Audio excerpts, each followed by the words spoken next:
जय जिनेंद्र बंधुओं, कल्याण मंदिर शिविर के अंतर्गत कल्याण मंदिर स्तोत्र का पठन पाठन हम सभी लोग कर रहे हैं और मुझे बहुत प्रसन्नता है। आप लोग बहुत अच्छे तरीके से इसको पढ़ रहे हैं और भी आपसे निवेदन है इसको अच्छे से पढ़िएगा, समझिएगा और लोगों को भी प्रेरित करें और लोगों तक आप इसको शेयर करेंगे, जानकारी देंगे तो बहुत सारे लोग और भी हैं जो पढ़ना चाहते हैं लेकिन उन तक सूचनाएं नहीं पहुंच पाई हैं, तो उन तक आप सूचनाएं पहुंचा देंगे तो उनको भी लाभ मिल जाएगा। हम अब तक 7 कक्षाओं में 7 पद्यों को पढ़ चुके हैं और कल्याण मंदिर स्तोत्र को इतना 7 पद्यों को पढ़ करके इतना तो हमें पता चल गया है कि ये जो कल्याण मंदिर स्तोत्र है बहुत भावों से भरा हुआ, बहुत अर्थ के चमत्कार से युक्त एक अत्यंत सुंदर और अनुपम स्तोत्र है, जिसमें बहुत अच्छे तरीके से भगवान पार्श्वनाथ स्वामी जी की स्तुति आचार्य कुमुद चंद्र महाराज के द्वारा की गई है। इसमें आचार्य कुमुद चंद्र महाराज सर्वप्रथम अपने आप को बड़ा छोटा बताते हैं और कहते हैं मैं कुछ भी नहीं हूँ, मैं आपकी स्तुति कैसे करूँ, मैं तो एक छोटे बच्चे के समान हूँ और मैं तो ऐसे ही बोल रहा हूँ जैसे चिड़ियाएँ बोलती रहती हैं। और भी बहुत सारी बातें वो कहते हैं कि मुझ में सामर्थ्य नहीं है लेकिन फिर भी भगवान मैं कैसे आपकी भक्ति कर रहा हूँ, ऐसा लग रहा है ये सब आपकी भक्ति के प्रभाव से कर रहा हूँ, मेरे अंदर तो इतनी हिम्मत ही नहीं है।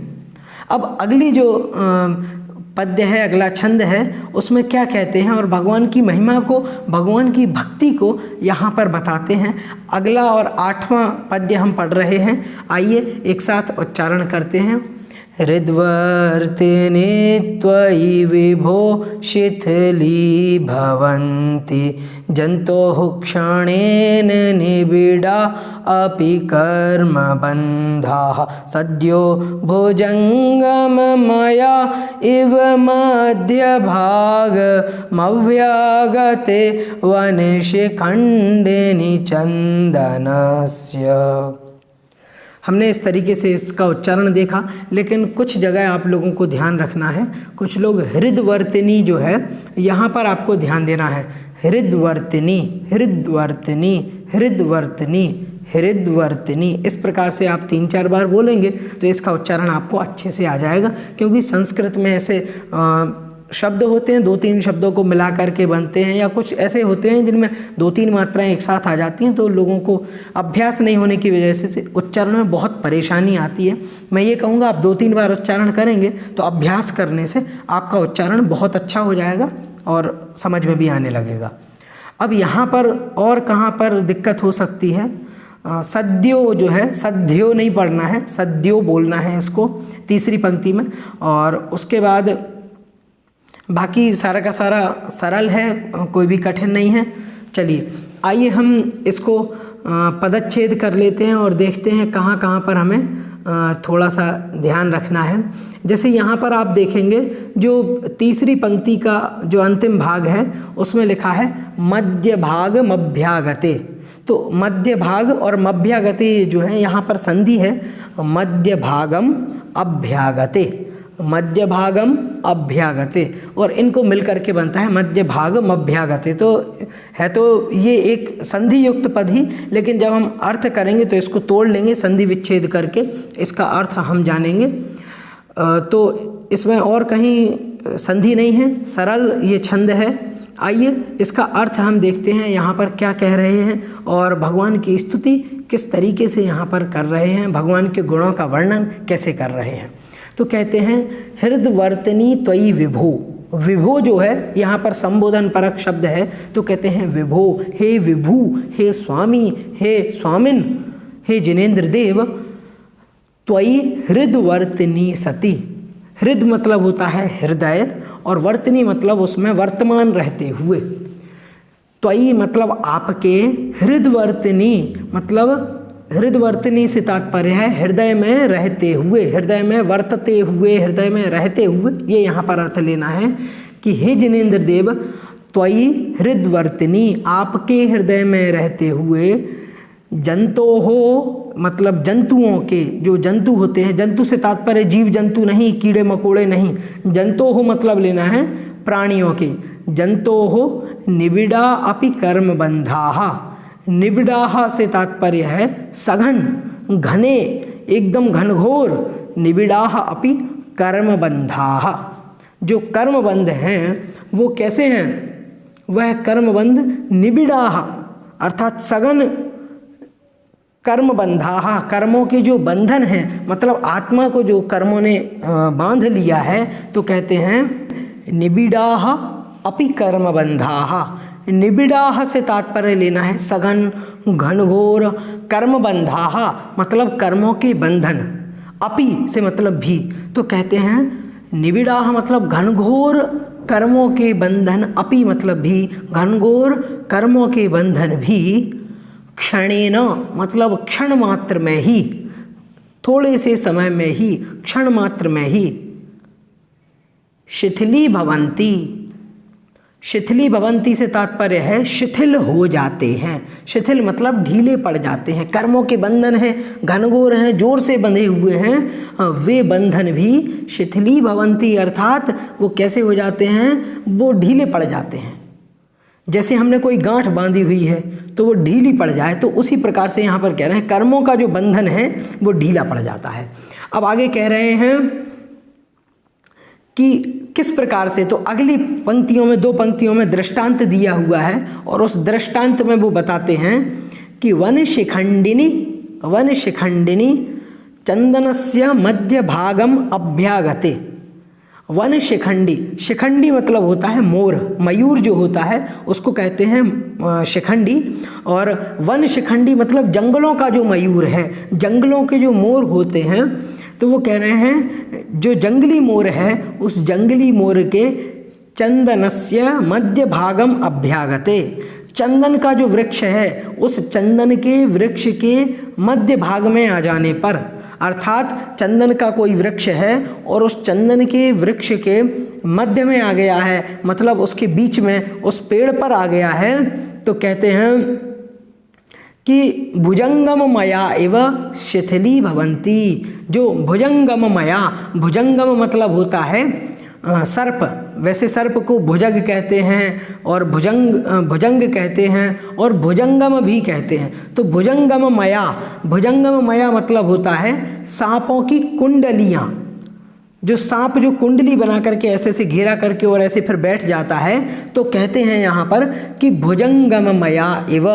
भुजंगममया मतलब सांपों की जो कुंडलियाँ हैं, सांपों की कुंडलियों के, इव मतलब समान, उनके जैसे ही, सद्यः शीघ्र ही, शिथिली भवन्ति। जिस प्रकार से यहाँ पर कहते हैं कि जैसे जंगली मयूर है, जंगली मोर है, उस जंगली मोर के चंदन के पेड़ के बीच में आ जाने पर जो उसके चारों तरफ जो सांप हैं, उन सांपों की कुंडलियां हैं, उन कुंडलियों का जो बंधन है वो ढीला पड़ जाता है। अब यहाँ पर एक बार फिर से मैं इसका अर्थ बताता हूँ, उसके बाद फिर अपन भावार्थ की तरफ चलेंगे। आइए फिर से इसका एक बार अर्थ देखते हैं।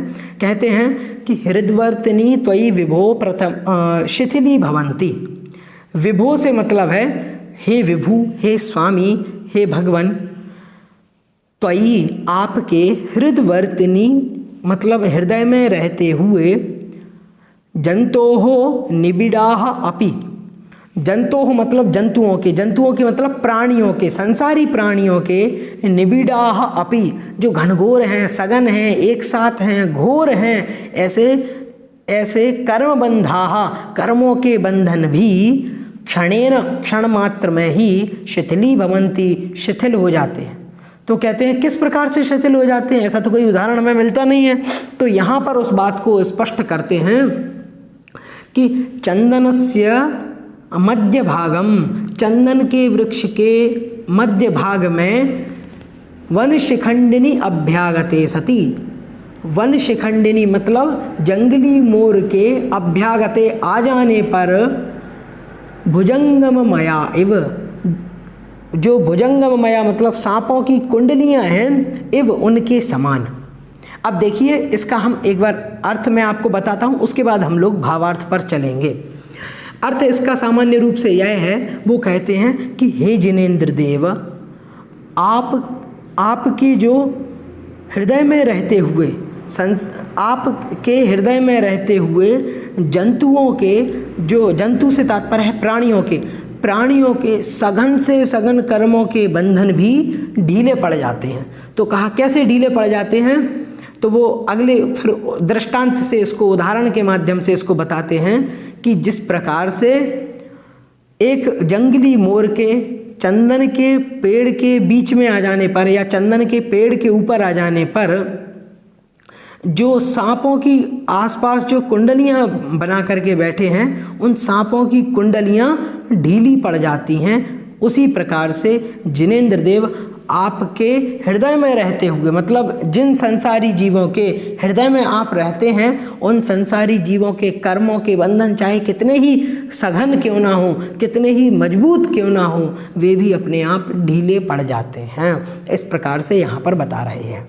अब देखिए, सबसे पहली बात, भावार्थ बताने से पहले मैं आपको बताऊंगा कि कर्मों का बंधन से क्या तात्पर्य है। कर्मों का बंधन है कि जो पुद्गल कर्म परमाणु हैं, वे पुद्गल कर्म परमाणु आत्मा के साथ जुड़े हुए हैं। मतलब प्रत्येक आत्म प्रदेश पर कर्मों के परमाणु बैठे हुए हैं और उनका और आत्मा का संश्लेष संबंध है, उनका संयोग संबंध नहीं है। नहीं तो अन्यथा अगर आप ऐसा समझें कि उनका संयोग संबंध है, जैसे गाय है और गाय के गले में रस्सी बांध दी जाए, तो वो क्या है, वो उनका संयोग संबंध है।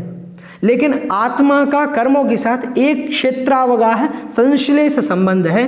प्रत्येक आत्म प्रदेश पर कर्म प्रदेश विराजमान रहते हैं। इस प्रकार का यहाँ पर कर्मबंध होता है आत्मा के साथ में। तो यहाँ पर उस कर्मबंध की चर्चा भी यहाँ पर इन्होंने की है और कहा है कि कर्मों का बंधन कितना ही जटिल क्यों ना हो, कितना ही कठिन और प्रगाढ़ क्यों ना हो, वह भी आपके हृदय में रहते हुए, मतलब आप अगर हृदय में जिन प्राणियों के हैं, उनके कर्मों के घोर बंधन भी ढीले पड़ जाते हैं।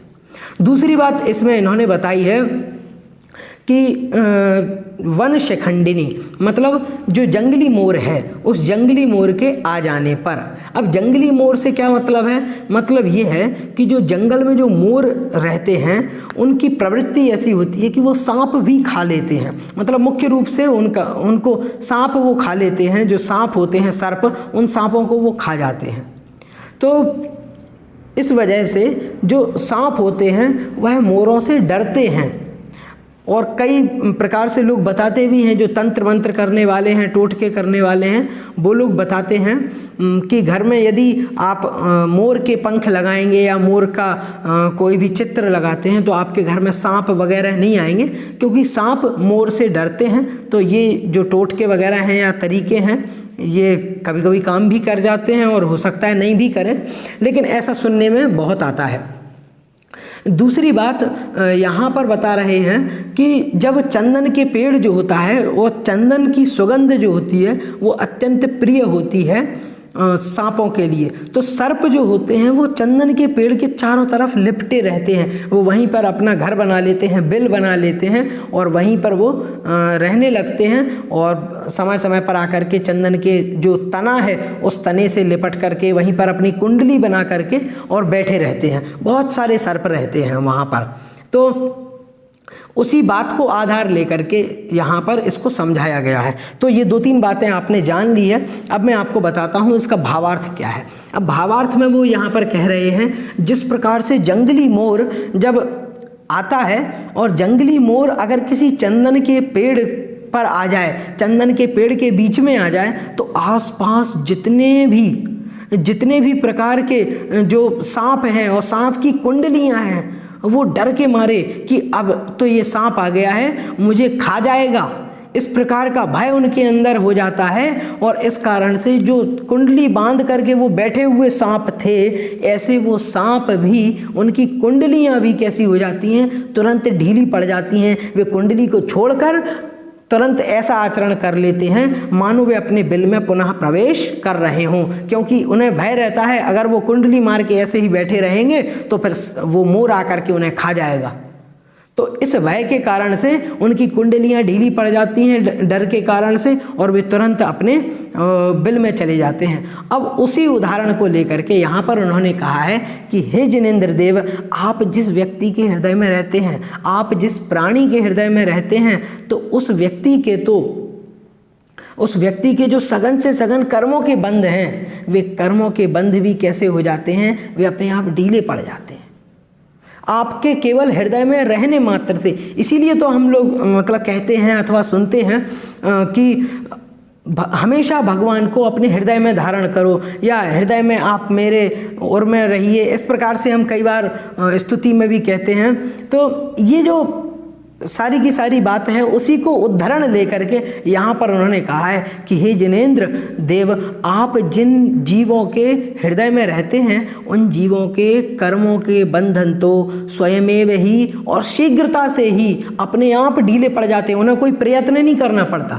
मोर वहाँ पर जाकर के चंदन के पेड़ के बीच में जाकर के अगर वो बैठ गया है तो वो कोई आवाज़ नहीं करता, उसको देखने मात्र से ही सारे के सारे सांप घबरा जाते हैं और तुरंत अपनी कुंडली छोड़ करके और सीधे अपने बिल में प्रवेश कर जाते हैं। उसी प्रकार से हे जिनेंद्र देव, उस व्यक्ति को कोई प्रयत्न नहीं करना पड़ता जिसके हृदय में आप स्वयं साक्षात विराजमान हैं। अब दूसरी बात ये भी है कि जिनेंद्र देव किसी के हृदय में कैसे विराजमान होंगे, लेकिन यहाँ पर जो प्रतीक अर्थ हमें लेना है या उससे ये समझना चाहिए कि किसी के हृदय में विराजमान नहीं होंगे, जो जिनेंद्र देव का नाम हृदय से स्मरण करता है उस व्यक्ति के कर्मों के बंधन भी, सघन से सघन कर्मों के बंधन भी ढीले पड़ जाते हैं। इस प्रकार से जिनेंद्र देव की महिमा और जिनेंद्र देव को सदा हृदय में धारण करने की प्रेरणा और सीख इस पद्य से हमको मिलती है। और इस 8वीं कक्षा में और 8वें पद्य में हमें वास्तविक रूप में ये बताया जा रहा है कि जिनेंद्र देव को हमें सदैव अपने हृदय में धारण करना चाहिए और प्रभु की भक्ति सदैव हृदय से करनी चाहिए। आइए आज हमने इस 8वें पद्य के अर्थ को, भावार्थ को, अन्वयार्थ को और शब्दार्थ और उच्चारण को जाना। मिलेंगे अब अगली 9वीं कक्षा में जिसमें हम 9वें पद्य को जानेंगे। बोलिए पार्श्वनाथ भगवान की जय, कल्याण मंदिर स्तोत्र की जय, कुमुद चंद्र महाराज की जय। आप सभी को जय जिनेंद्र।